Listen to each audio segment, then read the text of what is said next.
آج کی ویڈیو ایک ایسی عظیم ہستی کے نام کہ جن کے قدموں کی خاک کو ہم اپنی آنکھوں کا سرما مانتے ہیں، وہ ہستی جو کائنات کی تمام خواتین سے افضل و برتر ہیں۔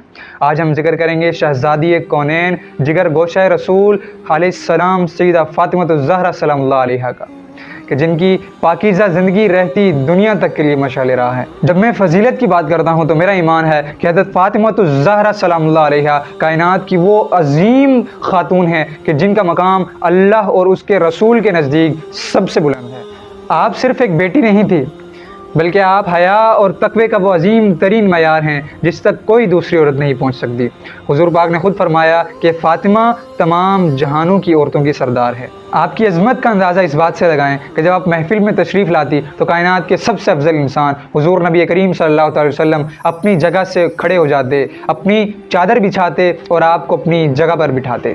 یہ احترام ثابت کرتا ہے کہ فاطمہ کا مقام کتنا بلند ہے۔ آج کے دن یعنی 3 رمضان المبارک کو ایک خاص ذکر کرنا ضروری ہے کہ یہ وہ دن تھا جب مدینہ کی گلیوں میں غم کی لہر دوڑ گئی۔ اپنے بابا جان کے جانے کے کچھ ہی عرصے بعد آپ بھی اس فانی دنیا کو چھوڑ کر اپنے رب سے جا ملی۔ تاریخ بتاتی ہے کہ آپ نے اپنی وفات سے پہلے غسل کیا، پاکیزہ لباس زیب تن فرمایا اور مصلی پر اللہ کی عبادت میں مصروف ہو گئی۔ آپ کا دنیا سے جانا اسلام کی تاریخ کا وہ دکھ ہے جسے کبھی بھلایا نہیں جا سکتا۔ آپ نے اپنی زندگی کے آخری لمحات میں بھی امت کے لیے دعائیں کی۔ سیدہ پاک کی زندگی ہمیں سکھاتی ہے کہ فقر اور فاقہ کشی میں بھی کیسے اللہ کا شکر ادا کیا جاتا ہے۔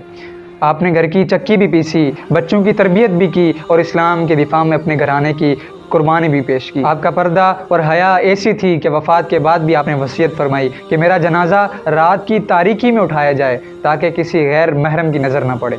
اللہ پاک ہمیں سیدہ فاطمہ الزہرا سلام اللہ علیہا کی شفاعت نصیب فرمائے اور ان کے صدقے ہماری مغفرت فرمائے، آمین۔